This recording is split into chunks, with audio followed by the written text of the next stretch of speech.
നജസ് എന്ന് വെച്ചാ എന്താന്നറിയോ നിങ്ങക്ക്?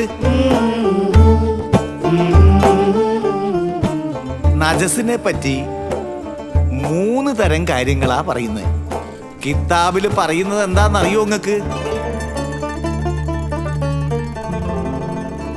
കന്നുകാലികൾ അയവിറക്കുന്നത്, ഭക്ഷ്യയോഗ്യമല്ലാത്ത ജീവികളുടെ പാല്, ശവം, മൃഗങ്ങളുടെ പിരിഞ്ഞ ഭാഗം, ഇതെല്ലാം നജസാണ്. അതില് മുന്തിയ നജസാണ് നായും പന്നിയും.